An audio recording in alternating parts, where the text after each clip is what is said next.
Excuse the noise in the background, I've got a heater running at the moment. Right, just on the first coat of the first colour, which is going to be Tamiya PS5 Black.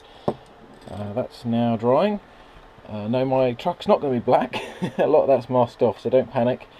There we go, there's the black inside on the main body. That's going to be doing the kind of dashboard and centre console part and the deck at the back. And then we have the roof, which is going to be black on the back quarter and the whole top bit. The side sections are going to be silver. So that's drying. I'll come back in 10-15 minutes and lay down another coat and then move on to peeling off, which I can just about see now everywhere. I've got number 3, which is going to be my gunmetal seats, and move on from there. Sorry about the noise in the background, still got the heater on. I am so pleased I used liquid mask. I've got all the black done now on the roof and the main body shell, and I've just peeled off the masking for the seats. It's come off fantastically. You will find, like for example just here, I was thinking, oh no, it's pulling off the liquid mask. That's not, that's actually just polycarbonate paint sitting on top of the liquid mask that's loose. So don't panic too much when you peel off some of your liquid mask for an additional colour. But there we go, black's done. I'm moving on to the seats now. Well, much spraying later on, and we've nearly finished the body shell. There we go, all the silver's on now. It's looking horrible because we've got the overspray film still on, which has also got some liquid mask on the outside, nice red fuel tank there, etc. I've backed all the silver up with white just because it makes it a little bit brighter, and the roof's done as well. Obviously more overspray film to come off. Now I've put a good coat of white inside. Been watching Car vs Wild recently on the Discovery Channel, and they're driving a Wrangler around, and this removable roof is white inside, so that's kind of good. Roof's done as well. I've got some light buckets over there drying. So now it's the bit I really like doing, which is peeling off the overspray mask. Then unfortunately I haven't quite finished on the body shell because I've got to do some masking on the outside. There's some bits of the body that I don't want to be shiny. These black strips along here, and also most of the stuff in the interior apart from the fuel tank and these chassis silver cross members. I don't want the rest, like the seats and the footwells, to be shiny, so I'm going to be putting some Tamiya PS55 flat clear on there. But look at that, there you go. What do you think? I don't know if you can catch that in the light. Nice and shiny. I've used a Tamiya, not a colour as such there, it's called I think it's called Flake, L-A-M-E, and you put that on first, and it's basically kind of like glitter in a suspension fluid, and then the silver behind it, and as you can see you get a really nice shiny effect. So I've got some peeling off to do, and then some more masking on the inside, and then some flat clear on the inside, and then we're done. I've got the overspray film off everything now, and things are looking really nice and shiny. Here's the roof, but the problem is, on a real Rubicon, this roof is made out of plastic, and it's not shiny, it's kind of a matte finish. So I've just masked off everything that I want to be shiny still, like the windows and the silver part of the roof. And my most favourite Tamiya colour, PS55 flat clear, is going to now go onto here. This is not actually a colour, it's kind of like a almost like a matte varnish, if you like, that goes on top, and it basically will make this shiny black into a matte black that looks like plastic. We're nearly there. Right, I've got the outside of the body masked off now because everything that's showing shiny here needs to be made matte, and also the little sill lines along the side. So a bit more PS55 on here, whip off the masking tape, and then I think we're nearly done. Oh, I'm smiling like a child in a toy shop.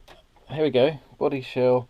I've now got all of the overspray film off. I've masked off the inside and then sprayed all of the black and the gunmetal seats with PS55 to get that matte finish. As you can see, it's a lot less shiny than the actual exterior silver.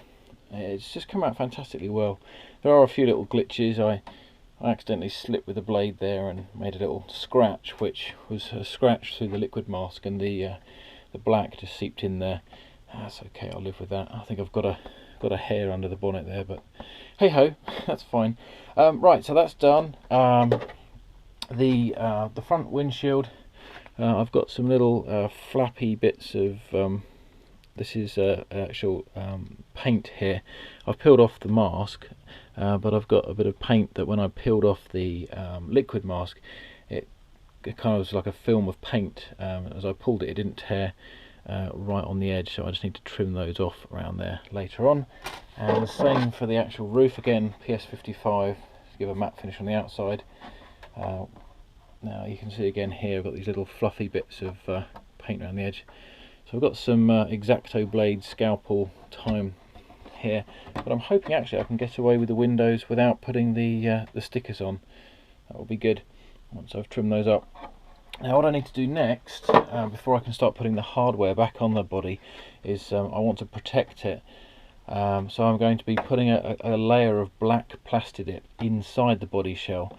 Not only does that make it dark inside so it looks better for filming, but primarily it's going to give me some scuff protection.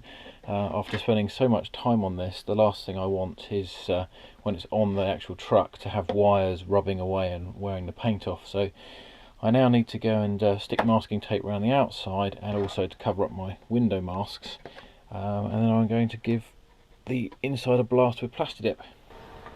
Right, there we go. More masking, more spraying. This time I'm just completely protecting the outside of the body shell and completely coating the inside with black Plastidip. That's this stuff here. That's just to give us some good scuff resistance when we're out on the trail and we've got wires inside rubbing around. So I now need to quickly peel off this before it dries too much, because Plastidip being stretchy would be awkward to peel off.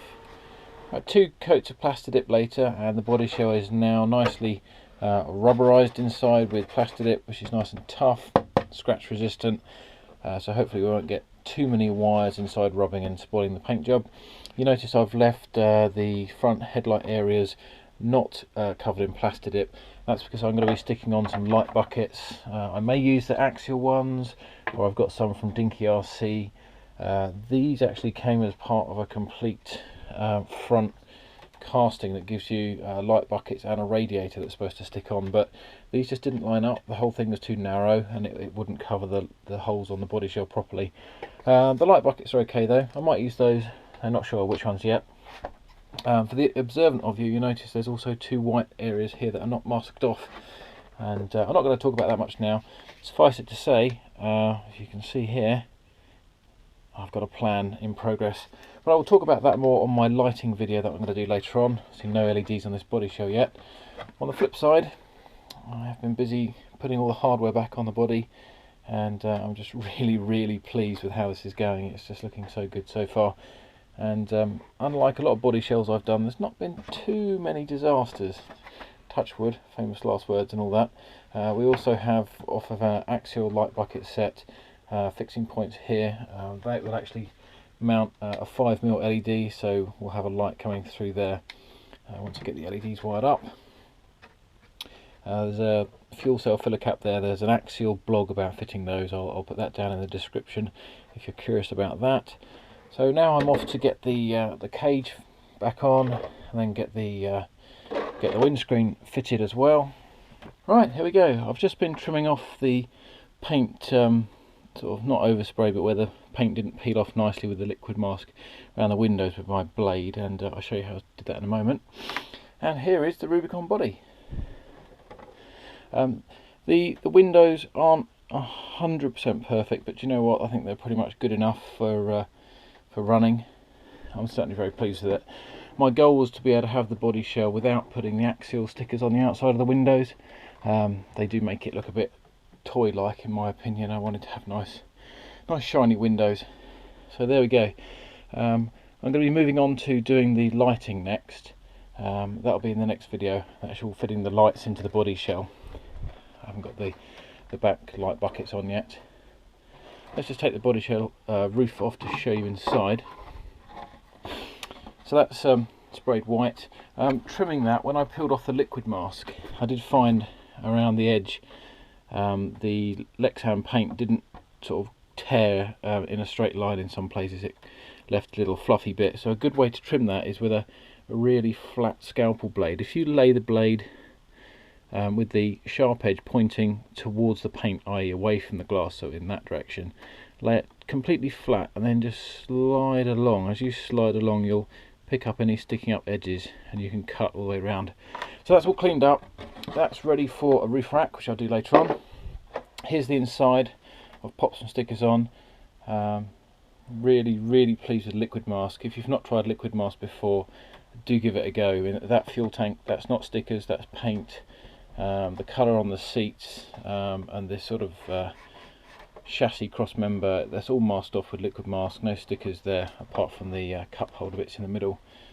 Yeah, Liquid Mask, fantastic. Thank you again to Hemistorm for inspiring me to do that. And there we go. Right, so let's move on to the wiring in the next video. Hope to see you soon.